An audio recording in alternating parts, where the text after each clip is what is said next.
Bismillahirrahmanirrahim. Alhamdulillahirabbil alamin. Sallallahu wasallam ala Muhammadin wa ala alihi washabihi tabi'in. Amma ba'd. Alhamdulillah. Kita bersyukur kepada Allah Subhanahu wa taala yang mengizinkan kita pada hari ini. Kita teruskan lagi kita punya podcast. Santai kita. Aku Islam dalam Ramadan bersama dengan tetamu kita yang segak bersongkok ini first time ada dalam podcast kita ada bersongkok. Insya-Allah. Iaitu Ustaz Muhammad Amin bin Khidir. Jadi sila boleh perkenalkan diri sikit, sila. Bismillahirrahmanirrahim. Alhamdulillah. Nama Muhammad Amin bin Khidir. Sudah berkahwin, ada 3 orang anak. Saya menetap di Ceras sekarang. Latar belakang sikit. Latar belakang sekolah dulu di Institut Tahfiz Malaysia Sudan. Kemudian berpindah ke SMEH Hidayah Johor. Kemudian melanjutkan pelajaran dalam bidang sarjana syariah, perbankan dan ekonomi Islam di ada twinning program lah, College IKIP dan juga University Yarmouk Jordan. Okey. Wah. Ni kalau kita tengok background ni macam-macam ni ada ni. Kalau tengok daripada background asal tu, mula-mula tahfiz, masa tu dah hafiz dah? Okey, saya masuk sekolah tahfiz ni. Di sekolah tahfiz tu sendiri sudah menghafal sebanyak 20 juzuk lah. Okey. Dan berpindah sebab ada masalah dari segi logistik lah sekolah tu. Ada lagi sekolah tu? Saya rasa dah tak ada dah sekarang ni. Bangunan dia ada lagi? Bangunan ada lagi. Boleh nampak lagi. Sebab dia ada masalah tanah runtuh pada ketika itu. Kemudian tutup dalam jangka masa yang lama. Kemudian saya ambil keputusan lah untuk berpindah di sekolah. Jadi dapat sekolah Hidayah tu. Masuk sekolah Hidayah tu orang kata tak ci lah. Sebab masuk dah 20 juzuk kan. Okey. Tapi habiskan dekat sekolah Hidayah lah. Hidayah. Dan jadi macam orang pertama lah yang menghabiskan yang semuanya tak ci. Tapi apa nama lepas tu ada ambil syahadah kat mana-mana?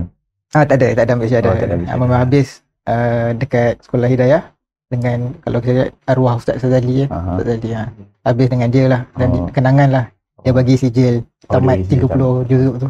Tapi pernah tak, kalau biasa orang ambil syahadah kan dia tasmih satu Quran kan? Satu Quran. Pernah buat tasmih satu Quran? Tak pernah. Cuma yang paling banyak pun setengah Quran lah. Setengah Quran. Yang tu masih dekat? Di tahfiz tu. Tahfiz. Okey. Itu lah. Lepas tu bila pergi ke bidang syariah, lepas tu perbankan, balik ke Malaysia sekarang? Sekarang ni berkhidmat di sebuah bank, foreign bank, bank antarabangsa, dan berkhidmat di Jabatan Pematuhan Syariah lah. Kita menjaga kepatuhan syariah terhadap satu produk Islam ni lah. Kira masuk dalam daripada habis-habis kedai tu terus dalam bidang yang berkaitan lah. Bidang perbankan syariah ni sampai sekarang? Sampai sekarang. Ada cita-cita nak masuk bidang lain ke? Ada? Ada juga. Ada juga lah. Tapi tak mungkin ada sampingan tak ada perancangan rapi lagi lah. Dekat ni masih boleh. Soalan yang pertama lah kalau kita tengok ini soalan ni semua orang tanya, semua orang saya tanya iaitu kalau kita tengok di Malaysia ni memang rakyat Malaysia ni majoritinya beragama Islam. Yang lahir-lahir tu memang Islam. Jadi kita pula di Malaysia ni memang dah tahulah bulan Ramadan ni memang bulan puasa lah. Kalau Ustaz Amin sendiri, mula daripada umur bila yang sedar sebenarnya Ramadan ni dia bukan semata-mata bulan puasa je, tapi dia lebih daripada tu? Mula daripada umur bila? Bagi saya rasa Ramadan yang berharga lah, yang saya terasa berharga sangat ialah bila mana menyambut Ramadan di negara Arab tu sendirilah, di Jordan. Nampak sekolah Hidayah pun rasa adalah event-event yang tahunan tu kan. Terasa juga. Tapi yang paling berharga saya rasa di negara Arab sana. Sebab kita nampak di sana lebih menyambut bulan Ramadan lah berbanding kita di sini menyambut Syawal kan. Dia punya kita tampal letak pelita bulan sabit semua tu waktu nak raya nanti. Tapi dia orang waktu Ramadan. Jadi nampak mereka sangat appreciate dengan Ramadan, pergi ke masjid. Jadi kita pun terikut lah waktu tu kan. Sekarang ni buat dah kat rumah? Sekarang ni adalah hiasan-hiasan untuk kita rasa kedatangan bulan Ramadan ni kan. Itulah saya pun bila saya kat rumah ni saya pasang lampu kelip-kelip tu sebelum Ramadan. Sebab dia nak masuk bulan Ramadan tu nak bagi dia dah ada lah. Kira hari pertama Ramadan tu bila on Saudara mara jiran-jiran semua kata macam awalnya persiapan raya. Betul biasa tu kan. Dia rasa macam semangat sangat nak raya, Ramadan pun belum masuk kan. Dia kita punya ni lah mentaliti kita masih. Tapi apa antara benda yang teringat lah yang dibuat masa dekat Jordan tu? Saya memilih waktu Jordan dulu. Di 20 hari pertama tu memang solat di masjid dengan Syekh Makmun lah, biasa semua orang kenal kan. Dan 10 malam terakhir tu saya decide untuk pergi ke umrah lah. Umrah. Dan itulah kali pertama saya pergi umrah waktu Ramadan. Dan betul-betul tiba dekat Masjidil Haram tu, Syekh sudah tengah baca. Tengah qiyam mulai. Itu kali berapa pergi Mekah, pergi umrah? First time. Itu yang terasa macam hebat dah. Perasaannya dia bercampur lah. First time pergi dan first time Ramadan kat situ. Rasa alhamdulillah, memang appreciate je. Sempat Ramadan di Jordan berapa kali? 2 kali ya. 2 kali. Tahun pertama pergi umrah, tahun kedua? Tahun kedua Ramadan di Jordan. Di Jordan okey. Dari segi perbezaan lah, kalau kita kata bila dah balik Malaysia ni ataupun lepas dah masuk ke alam kerjaya lah. Nampak tak perbezaan antara Ramadan Malaysia dan juga Ramadan, bukanlah kata negatif positif, cuma perbezaan lah antara Ramadan Jordan dan Ramadan Malaysia. Okey, dari segi saya rasa suasana dia memang berbeza lah. Kita memang, saya rasa kat Malaysia ni masih belum ada, mungkin ada lah kesedaran yang untuk kita menyambut Ramadan tu lebih daripada Syawal, tapi masih tidak nampak dia punya secara zahirnya lah, secara kepenuhannya kan. Tapi dari segi spiritual tu kita rasalah, kita ada rasalah appreciate lebih waktu kita balik ke Malaysia daripada negara-negara Arab ni. Okey. Ini soalan berkait dengan kerjaya sikit lah. Kalau tengok asal tahfiz, lepas tu masuk ke dalam bidang kerjaya ni, kita kata agak korporat jugalah, bank, perbankan ni semua ni. Macam mana mengekalkan ketahfizan tu dalam tahfizan dalam kerja? Okey. Tahfiz ni sebenarnya pada mulanya lah, kita nak pergi balik kan sejarah kan, macam mana masuk tahfiz ni. Mula-mula kena scam dengan parents. Kena scam. Waktu tu dulu iklan kat surat khabar, kat iklan, bagaimana iklan tu kan, sama lah sekolah tahfiz tu dia ada iklan kat surat khabar tu. So bila parents nampak ini bagusnya, nama pun lain sikit kan, Institut Tahfiz Malaysia Sudan. Sebab waktu tu parents memang nak hantar ke luar negara lah, tak kisahlah Jordan ke Sudan ke. Jadi ada Sudan ni, jom kita pergi tengok sekolah ni. Pergi sekolah memang tak bawa selai baju je. So bila pergi sekolah tu interview, terus masuk. Terus masuk. Lepas tu pinjam baju orang lain. Pinjam baju orang lain. Orang lain sebenarnya tak nak bagi pinjam baju kan. Yang ada yang bagi pinjam baju tu yang orang yang orang besar sikit kan. Memang pakai jubah tu. Bukitlah bawah. So macam kena scam kan.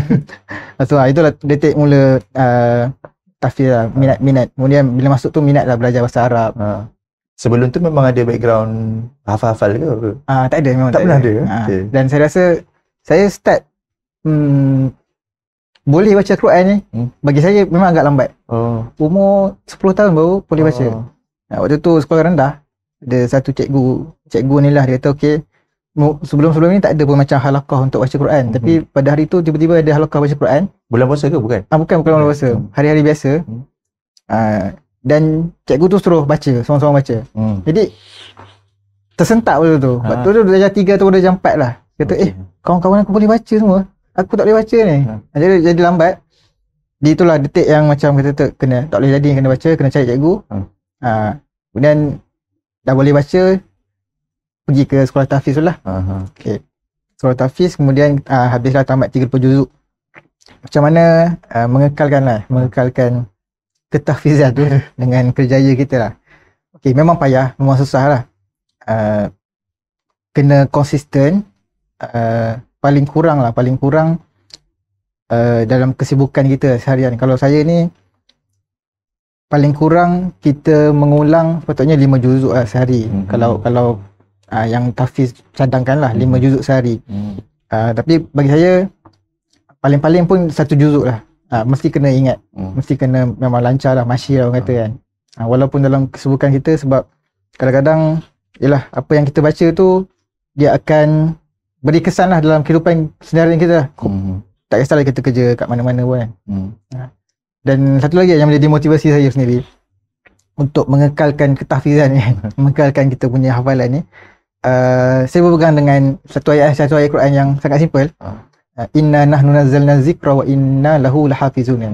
Bila Allah kata Allah akan menjaga ayat-ayat dia ni, jadi saya terfikir tadabbur ayat ni kan, kata kalau Allah nak simpan ayat-ayat yang sangat berharga ni, Al-Quran ni, dalam satu tempat yang Allah sendiri jaga, maka kalau Allah dah suruh kita, macam takdir kita hafal Quran ni, maka kita tak boleh nak lupa lah. Sebab kalau kita biarkan Al-Quran kita lupa, jadi kita kata, oh maka aku ni bukanlah tempat yang Allah nak simpan Al-Quran tu lah. So saya terasa macam, yelah, kita tahu kan, apa-apa yang dimuliakan oleh Allah ni semuanya ada Al-Quran kan, semuanya tentang Al-Quran.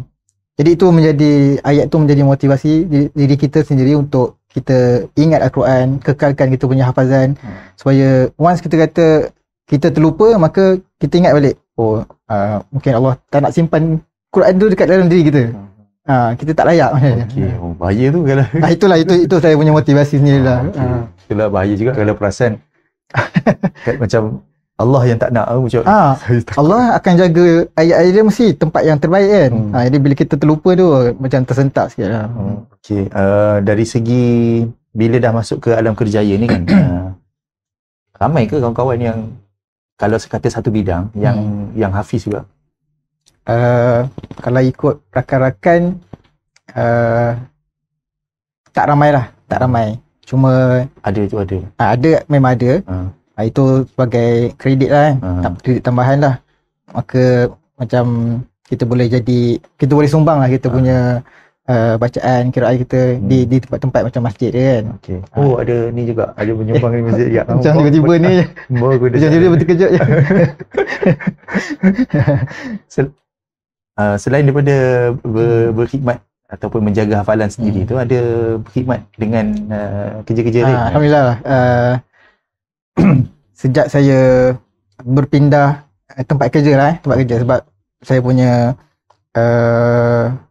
rutin harian tempat kerja sebelum ni memang tak selalu dekat rumah. Memang pergi cawangan-cawangan untuk tengok lah. Tapi bahagian ni jugalah. Sama lah, bahagian sama. Cuma bila pindah ni ada masa yang lebih di rumah dan di kawasan perumahan lah. Jadi saya decide untuk libatkan diri lah dalam program-program masjid, dalam AJK masjid sendirilah. Dan saya dilantik sebagai imam lah. Itu dalam negeri Selangor ke dalam negeri? Dalam negeri Selangor. Dalam negeri Selangor. Walaupun dia ceras Ceras, ya betul. Ceras Selangor lah maksudnya? Ceras Selangor. Batu Sembilan. Batu Sembilan. Susah juga nak tahu dia punya sempadan-sempadan. Ini dalam masa dekat Jordan dulu sempat tak berguru ke dengan ataupun cari sanad ke yang berkait dengan qiraat ke ataupun bacaan-bacaan ni?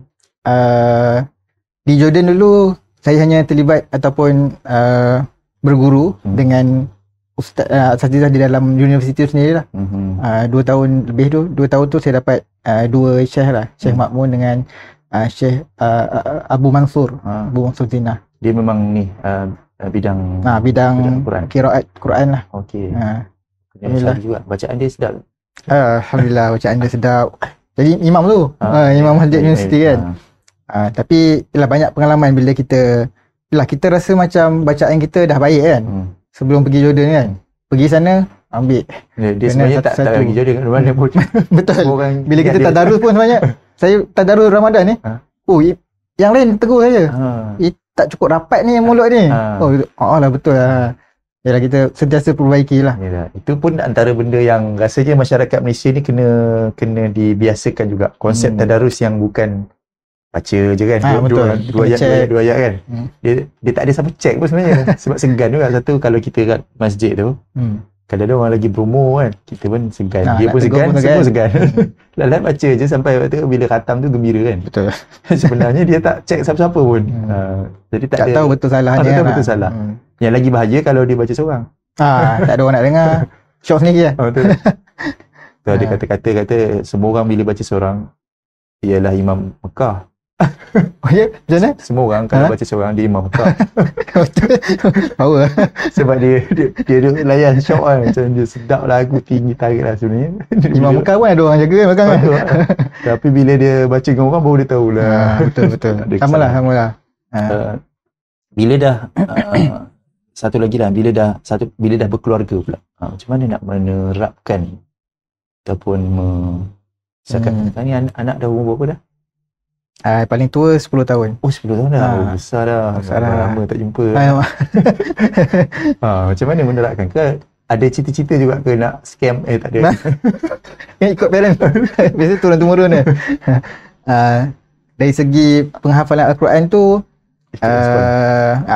biasalah ikut silibus sekolah. Tapi kita bantulah dia kan. Bantu dia ada segi hafalan. Tapi alhamdulillah lah saya tengok budak-budak kan masih fresh lagi. Mereka cepat hafal lah, senang hafal. Ada buat ni ke? Ada buat lain sikit ke daripada yang lain kat rumah dia buat halaqah ke? Jadual sangat padat. Macam tu. Tapi insyaAllah lah apa yang ilmu kita ni, kalau ialah kita ada ilmu kita kena sampaikan.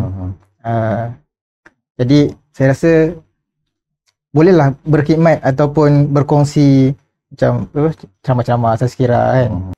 Menjaga kita lah yang akan memandu kita pada hari tersebut. Jangan tinggalkan orang sebab Allah sebut kan Al-Quran itu mubarak.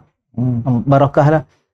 Bila kita baca Al-Quran tu dia akan memberi keberkatan lah. Tak kisah keberkatan dari segi keberkatan masa, keberkatan rezeki kita.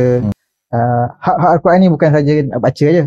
Kita perlu memahami dan memaknai lah.